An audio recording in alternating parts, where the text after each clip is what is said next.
Hey, hey.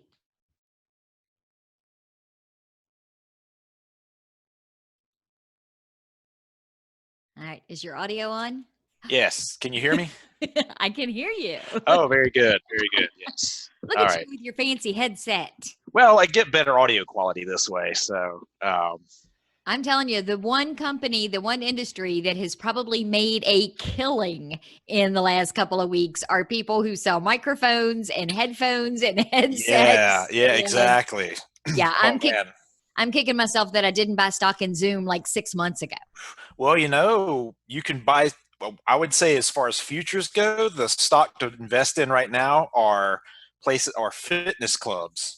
Because after all this is done, everybody who's staying at home, just pounding the food away, Mm-hmm. they're all going to be like, "Oh my God, it's been this many weeks." You thought people who hit the gym in January after the Christmas break, imagine for a couple of months after this. Yeah, that's not going to be me, but I see where you're coming. I mean, it's not going to be me either. Mm. So, how have you been? Are you home quarantining? What are you doing? I am, yeah. The whole staff and I, we basically, once the governor made the issue, basically, once he made the mandate that it's non-essential businesses, just stay at home. I go in once, maybe twice a week to check the mail, to check the museum, make sure everything's good there, check the mill. And other than that, I've just been working from home. I mean, believe me, I got plenty that keeps myself occupied. Everything with social media, the online content, proceedings, grants, the paycheck protection program. I mean, all kinds of stuff that I'm doing that's definitely keeping me occupied. Oh yeah, I thought this would be a walk in the park for me, and it has turned into like this crazy nightmare of trying to schedule things. And some people still want to do live shows, and then I kind of have to do this whole background check on them. Where have you been? What have you done? Because I don't want to bring you into the station and expose you to the minimal staff we have, much Oh less than yeah. myself. And yeah, and then some people don't understand Zoom. They don't know how it works, so they can't really do it that way. They want to do it over the phone. And I hate phone interviews. I am the world's worst person to have a phone conversation, especially for the show, because I need to see you. I need to have your Oh face in yeah. front of me. Oh, I'm the same way. I do way better when I can see a person. That's why I'm glad we're doing this on Zoom, so I can actually, I definitely do interviews much better in person. All right. Well, what we're going to do, because this is going to be the second half of Monday's show, first Okay. half of Monday's show. And that's the other thing that's kind of been cool is I've been able to kind of split the shows up now and Hmm. get different stuff that's different but kind of related. So the first segment of the show on Monday is going to be with Carrie Hill. She is Lonnie's wife from the station, and she is a teacher at Front Royal Christian School Hmm. who is now having to do online teaching to her students. Right. At the same time, she has 3 kids at home who are Mm. also students that are having to learn with their teachers. So we're going to Yeah. talk about her experience on both sides of that. And I thought this would be a great second half to talk about online resources and activities and stuff that's going on for kids. So we can do probably 10, 15 minutes long. So we're still in good shape as far as time goes. Yeah. Okay. Good deal. Yeah. All right. Welcome back to the Valley today. I am your host, Janet Michael. We are recording today's show via Zoom on a Saturday afternoon. Nathan Stalvey is on the screen with me. I can't even say in the studio or across the desk from me. He is the executive director of the Clarke County Historical Association. And Nathan, we did a little bit of chit chat before we actually started recording for the show. And I asked how you were doing, and you're hanging in there, I think. I am. Yes. Believe me, just because we're all working from home does not mean that we're not busy. We are very, very busy. A lot of stuff that we're doing online, a lot of stuff we're doing for the future, for future programs, publications, and like. Oh yeah, we're staying plenty, plenty busy. But you're not actually going, you're not working, you're not at the museum, you're not at the office. None of your staff is at the office. You guys are working from home these days. That's correct. It all started with a couple of weeks ago when the governor of West Virginia issued a stay-at-home order, and that was our archivist who lives in West Virginia. So she stayed at home, and then when Governor Northam issued that stay-at-home order and said non-essential businesses need to close, and he listed museums as one of those. That is also when we decided, okay, we need to work from home, but we had a plan in place. We saw this coming, and we had a plan in place about how to keep everything going with the museum, and to also develop some new online content while at the same time making sure we're planning for the rest of the year. Yeah.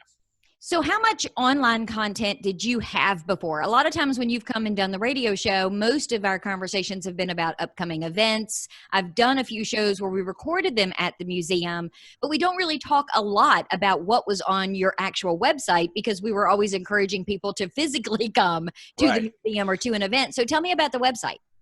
Well, so before, I mean, our online content was the website, our social media. We had our oral histories where people could go to online and listen to that. Our entire collection is on Past Perfect Online as well.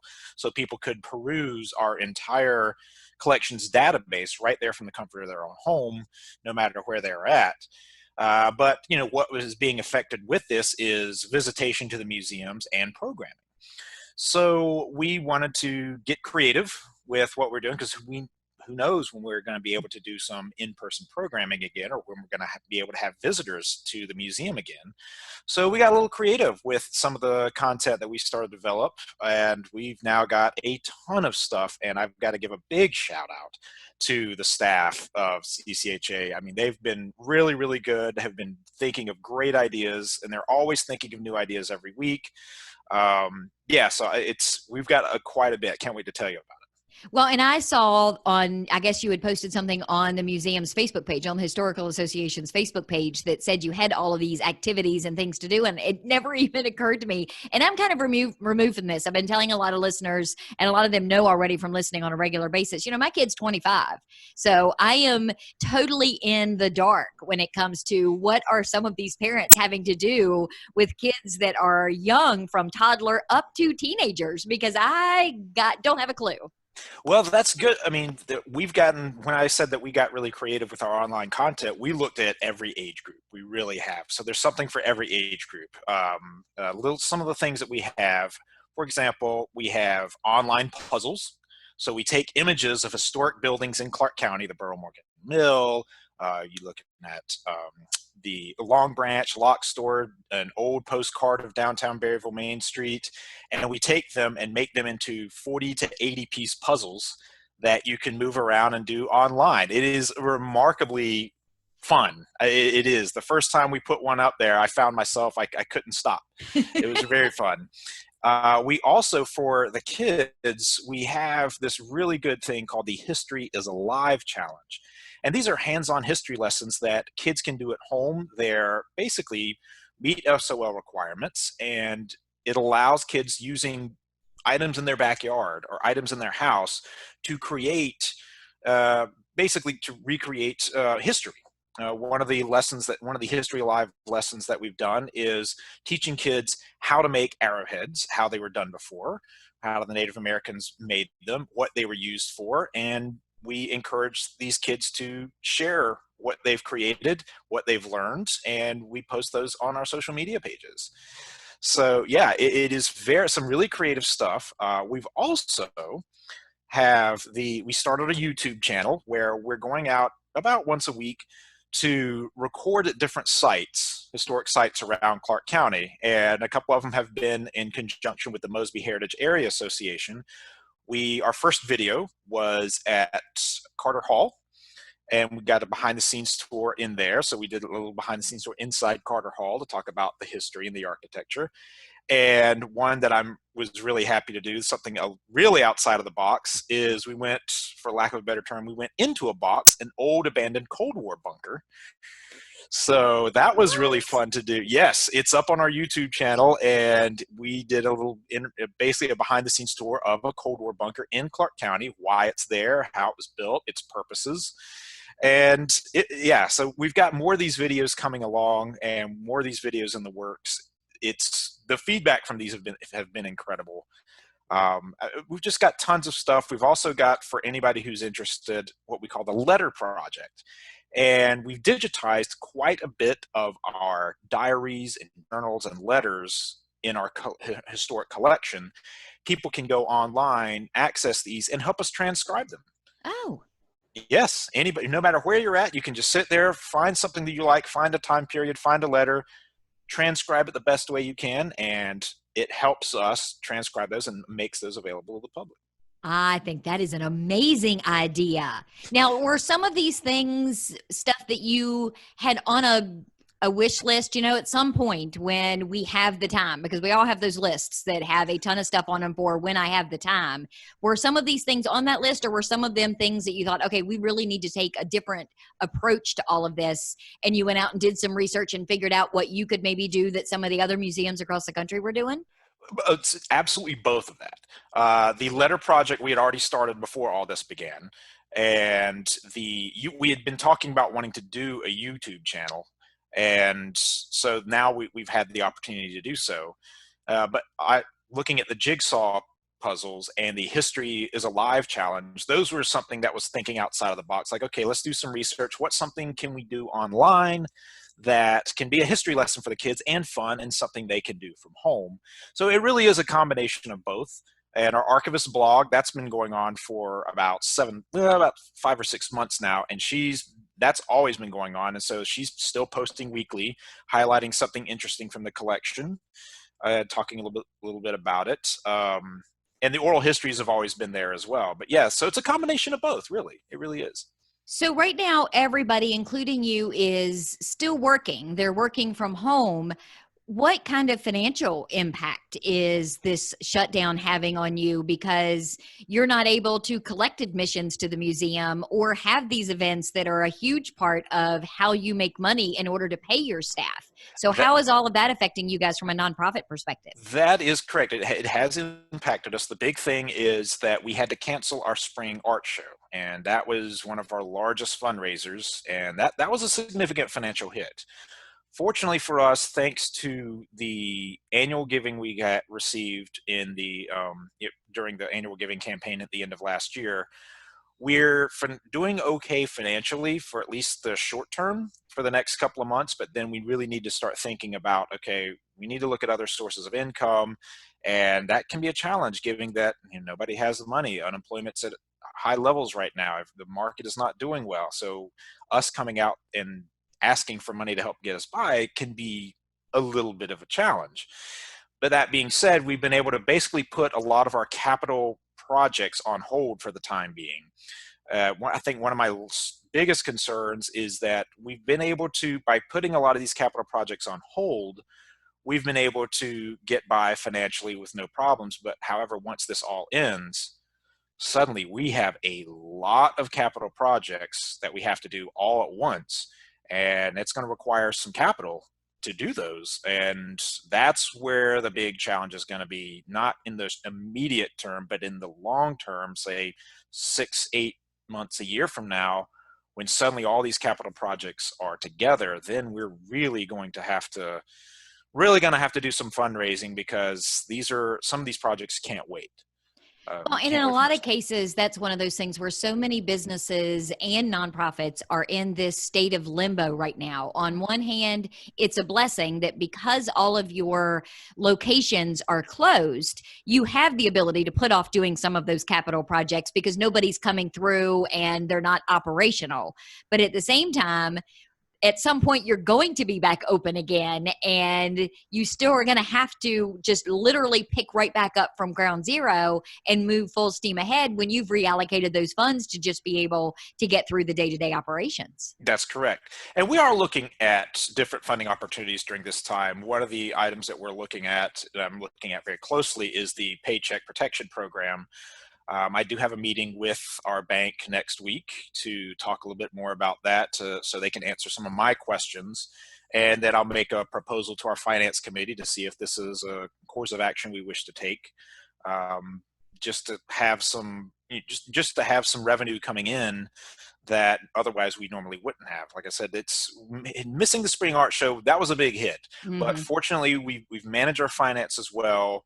And so it hasn't been as catastrophic as you see other museums. I mean, I don't know if you saw in the news, the Henry Ford Museum up in Michigan just laid off like 80% of their staff. Yeah.